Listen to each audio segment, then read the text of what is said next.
Welcome, and so glad you could be with us. And I will go ahead and get started with our bracha.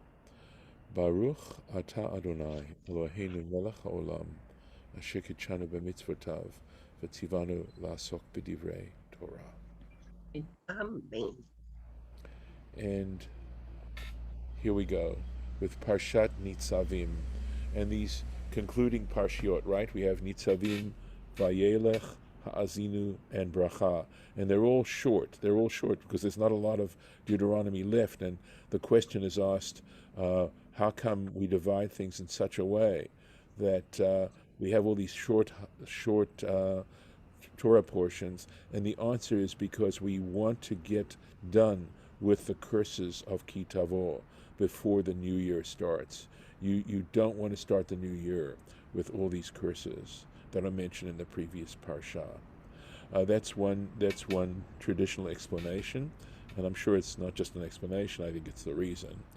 The other unrelated point is that I would always think about my father, my late father, when we do this parsha, because it was very near and dear to him. He loved this parsha. He used to love and talking about it, and the first Rashi that we're going to do, he loved to quote it. And so I was thinking of doing this in his memory, the Ilui Nishmato, and coincidentally then in the memory of my mother, who probably pricked my curiosity regarding the Bible, because she used to read me Bible stories when I was a tiny little kid, and that got me interested in being curious about what the Bible really said. And so I have to thank them with all my heart for leading me into the path that they led me, the journey.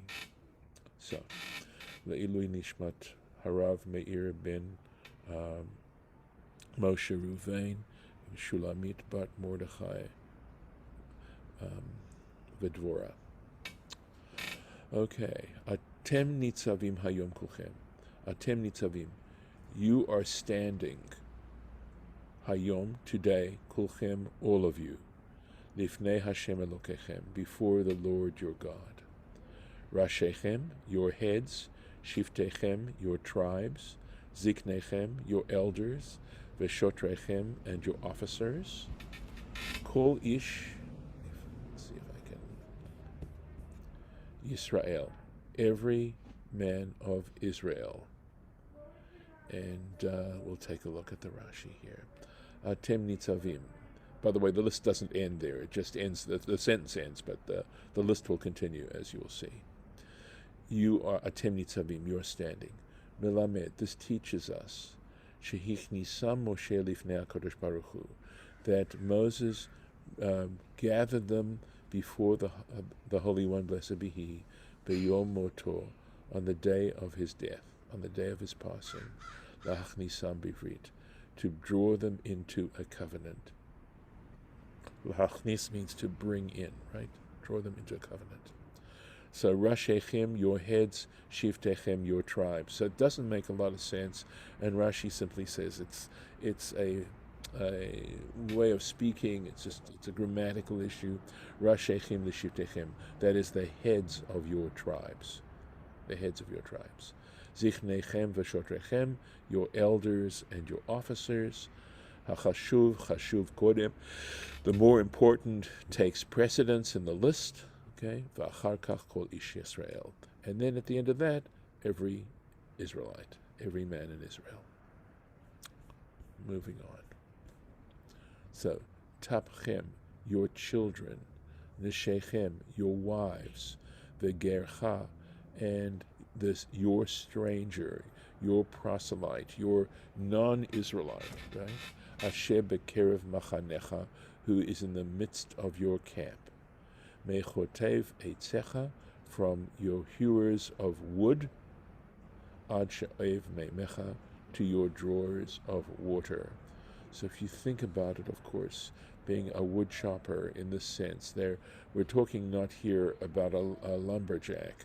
We're talking about somebody who's breaking up logs for kindling and preparing a fire and drawing water. I mean, how indoor plumbing has just transformed the world for us, where you don't have to walk to a well to get the water that you need for the day, and how many times you'd have to do that, and how heavy water is. You know how heavy water is, and these are such humble, humble tasks.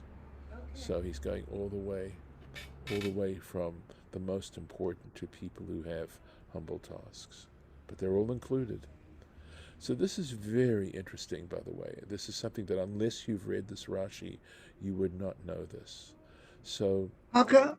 How come the strangers are included in the covenant? They're because not Jewish. yes, but what's happened is, so we understand, as you know, the rabbis understand the term ger to mean a proselyte, a convert. And there were different, the point was that it says bekerev machanecha.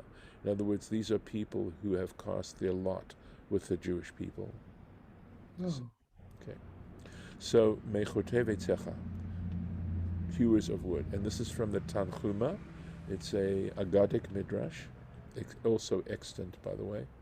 Melamed. This tells us sheba'u kna'anim, that Canaanites, right? Exclamation point.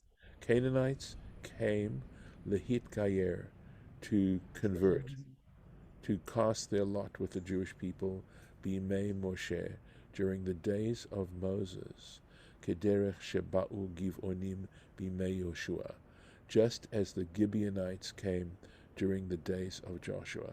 Now, the story of the Gibeonites is explicitly told. If you read the book of Joshua, you'll read about this, right? And what they did was they essentially tricked tricked Joshua into thinking they were from a distant country. And they intentionally did that. And Joshua was tricked, and then he found out that they were actually Canaanites, but he had given them his word. So we're being told that that the similar thing happened during the days of Moses. But what's interesting is that Rashi says Lahit Gayer, right? So whether Rashi is using the term Lahit Gayer here, normally Lahit Gayer means to convert, right, to Judaism. And perhaps Rashi is using the word here in a different sense, literally. Somehow to be accepted as strangers, I'm not sure. But it certainly sounds like they wanted to be converted. And it's going to raise an issue which I'm going to discuss with you in a moment. But let's keep going. V'zehu ha'amur begivonim. So we understand that when in Joshua chapter 9, that's where this happens, where it says regarding the Gibeonites, it says, V'ya'asu gam hema ba'orma. So this word gam means also. So in other words, they also did ba'orma, with trickery. Okay. So when it says also, that implies that there must have been someone else that had done the same kind of thing. And that's all we really have that gives us any support for this particular interpretation. But it is very suggestive. Unatanam Moshe, and Moses made, so going back to these Canaanites who showed up at Moses' doorway, so to speak, Moses made them chotvei eitzim. He made them hewers of wood, woodcutters, vishuavei mayim, and drawers of water. Now, that's of course the issue is, if Rashi means to convert, then why should they be, in a sense, penalized, right? That's the question that I'm asking myself. I want to stay with that interpretation, and I want to suggest that that the reason why is because they were had they not done it through trickery, right? Had they simply come and said to Moses, "We want to cast our lot with the Jewish people. We truly want to worship God, etc." This wouldn't have happened. But the punishment was, or the penalty was, for the trickery. And had they not practiced trickery, I don't think Moses would have made them hewers of wood and drawers of water. And to my mind, that's what's equitable about this arrangement. Because, of course, you know what was going to happen to Canaanites who did not cast their lot with the Jewish people. But that also says something else. It actually opens up an interesting issue, because all that we have primarily is willy-nilly. They're to perform genocide, basically, right? To destroy the Canaanites. And here it appears that were a Canaanite or were Canaanites to truly commit themselves to worshiping God and serving as serving as part of the Israelites, subsequently the Jewish people, they would not have been exterminated, or at least no attempt would have been made to do that. I realize it doesn't, it doesn't solve all the issues involved, but I think it does at least address a serious concern. So going on, let's make sure I have did everything there. Yes, I think everything I did do and cover everything there. Okay, going on. 11, verse 11. Le'ovracha bevrit Hashem Elokecha, to make you pass, or for you. I think better. I'm thinking of Rashi here. For you to pass, so that you may pass. There we go. It's not a hifil. It's not a causative. It's not make you pass. It means it's more so you may pass through the covenant or into the covenant or with the covenant of the Lord your God, uva'alato, and his curse. Asher Hashem Elokecha koret imcha hayom, which the Lord your God, literally it means cuts, right, with you today. So Rashi's going to explain this passage, some of the language here saying to allow you to pass through, or to use the term to cut a covenant. Why those words are being used. What does the expression to cut a deal? Yeah, That sounds like the same, but it does. Good point. what does the verb cut mean? Yeah. So are you saying? Are you cutting it into a clay tablet, or? Yeah. I mean, I don't understand what cut a deal could do. What they did. I know. You know, I could play around with it and say, like, it's if you were to write out the contract, and cut it into wood or into stone, and maybe I'm going out on a limb here, that like what it's trying, I know that the connotation of it is that it's a serious matter, that this is not something you can go back on, that your word has to be your bond here, and that cutting a deal in a sense, maybe in the English expression, has the idea of having it cutting stone, maybe. But the point, though, is that you can't go back on your word, that if you go back on your word, there will be penalties. Now, Rashi, I just as soon do the Rashi first, and then we can discuss a little bit. Oh, I Googled it. Yes. I Googled it. And it really, well, the first one comes up from Genesis 15 and cutting the animals in half. Yes, and that's what where Rashi's going to take us. Yeah, and I don't know, a couple of I haven't gone all the way through to see if there's anything else, but okay. But cutting in stone sounds good too. Yeah. Okay. Well, it'll be interesting if I'm right, because I was going out. I was taking a semi-educated guess. Let's do the Rashi, because I don't want to keep you in suspense here. And Golda, you've already basically told us what's going on here, how Rashi explains it. So first of all, Rashi wants to clarify le'ovracha, because it says you, the cha at the end means you, right? To pass you. And so it sounds like to cause you to pass. But Rashi is going to clarify that he doesn't say that, okay? Lihiyotcha over bevrit, so that you may pass through the covenant, or pass into the covenant, right? Or pass in the covenant. And he goes on to make this grammatical note, and it is not possible, it's not appropriate to interpret it, to translate it, or explain it, kamo laha'avircha, right? Laha'avircha is the hifil form of the verb, and the hifil form is causative. So lovesh, for example, is to wear clothing. Lehalbish is to dress someone else. Okay, so that's the causative idea there, right? So he says you don't interpret this word as to cause you to pass, ela kamo, but rather la asotchem otam, and this is in chapter 4, right? For you to perform them. So, It's so like that it's like a man and wife when they get married, their commitment to each other. yeah, It's the same way, you know what I mean? They vow to each other for life when they get married. They and commit. yes, absolutely. And Harlan, as a matter of fact, that comparison, that metaphor has been used to describe the relationship of the Jewish people to God, and in fact, the Ma'amad Har Sinai, the moment of the Ten Commandments, has been described as the grand wedding between God and the Jewish people. So there's some very poignant stuff that's coming up here that I think Rashi explains beautifully. At any rate, he wants us to understand that it means to allow you to enter, right? To give you that opportunity to enter, right? Okay. La ovracha brevrit. So he goes into another explanation here of to allow you to enter or to give you the opportunity to enter the covenant.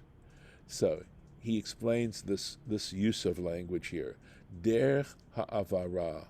He says when you think about what do we mean by passing through, that's ha'avara, right? Kach hayu kortei ritot osim. He says this was the practice that people who were establishing covenants would do. Osim mechitza mikan, they would make a partition on the one side, umechitza mikan, and a partition on the other side, ve'ovrim benatayim, and they would pass between them. And that's okay, let me keep going. Kamosha Katuv, as is written, Jeremiah 34, Ha'egel, the calf, asher kartu lishnayim, which they cut into two, Vaya'avru bein betarav, and they passed between the pieces. And that's likewise the reference, Golda, that you mentioned in Genesis 15, where God actually does this covenant with Abraham, and Abraham has this very deep dream as well. So first of all, he takes a calf and he cuts it in two, and then he has this vision, right, of this column of fire or smoke or something that passes between those two pieces. But that would be the cutting. In other words, cutting the calf in two. And I think the idea there is how, the level of concern that this is a matter of life and death, that this agreement is a matter of life and death. And that's why you have both the blessings and the curses. The curses also back up the seriousness of this particular agreement. And of course, you just have to do your own meditation as to how seriously we take our own words and how seriously we take our own commitments, etc., etc. And it's trying to heighten that. I'm going to keep going. Okay. All right. So these are very short. As you can see, these are very short Torah portions. Leman hakim otcha hayom lo la'am. In order to establish you today for him as a people, v'hu yeh lecha lelokim, and he will be to you a God, your Elokim, kasher diber lach, as he spoke to you, u'chasher, and as he nishba la'avotecha, he swore to your fathers, your patriarchs, la'Avraham, li'Yitzchak, u'le'Yakov, to Abraham, Isaac, and Jacob. So let's see. He also said, God also said that those who are not with us this day, which he means the future people, Yes. also should observe the covenant. Right. We'll get to that. My dad loved that verse, by the way. Yes, exactly.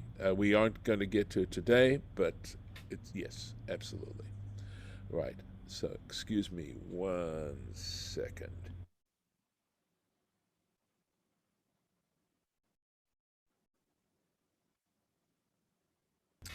Excuse me, I'm sorry.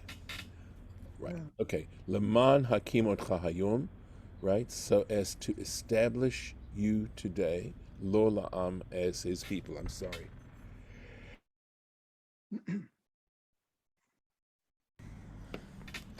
I had to sneeze, so I was trying to mute myself so you wouldn't have to hear that. Right. So here we go. Finding the place. Right. Kol kach hu nichnas litroach. The reason he's going to so much trouble, that is, God is going to so much trouble. Sorry again.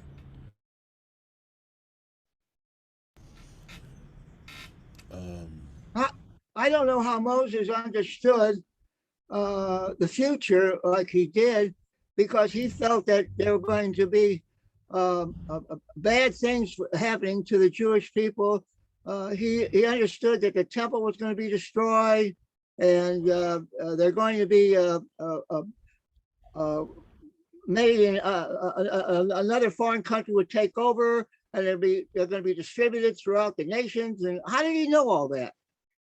That was going to happen in the future. I could give you two answers, Harlan. One is that he was inspired by God. God, of course, did know these things, and remember, he and God had an amazing relationship, a very unique relationship. So that's one answer. I can give you a less of a mystical answer, which is to say he understood human nature. He understood the nature of, he understood his choira. He understood his merchandise, and he knew how human beings behave. And yeah, so I don't want to start giving a sermon. It's very tempting, but what's so sad is that when people are successful and when people are prosperous, they aren't always appreciative. Right. Okay, and we have that verse that happened much earlier on in Deuteronomy, where he warns the Israelites that they should not say, "My power and the might of my hand have won for me all this, substance, etc." And if you ask yourself what's going on right now, that's exactly what's happening. People are less and less religious because they're not drawn. They don't feel a need to be drawn towards spiritual, practices in some ways, right? So, and anyway, let's get going. This is part of the tragedy, the human tragedy, as you might describe it, from a Jewish perspective. Just have a little bit more time, so let me do a little bit more, and then we will decide. Just to put a little marker here, and we'll start with Rashi tomorrow. So okay. So this is the degree to which that Moses is telling them. This is the degree to which God is going to trouble, going out of his way to establish you as his people. Ve'hu yeh lecha lelokim, and he will be to you or for you as a God. So that's the other side of the coin, right?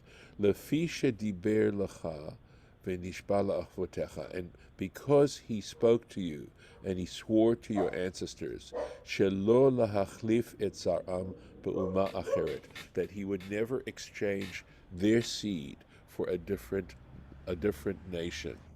Lachach hu oser etchem. This is the reason that he forbids you bishvuot, by means of oaths, right? Halalu, by these oaths. Shelo taknituhu, that you don't provoke him. Achar shehu eino yachol libadel michem. You don't provoke him, since he has also agreed that he will never separate himself from you. So God is stuck, and we are stuck, okay, when we enter this covenant. I mean, it's a very nice place to be stuck, but if we're not going to hold up our end of the bargain, God still has to, that doesn't get him off the hook. And that puts God in a very difficult situation, up to a point of provocation. So I'm going to stop here and put in a little arrow.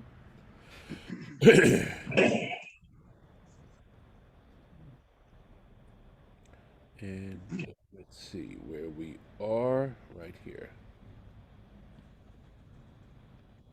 Okay, right there. That's where we'll start tomorrow, God willing.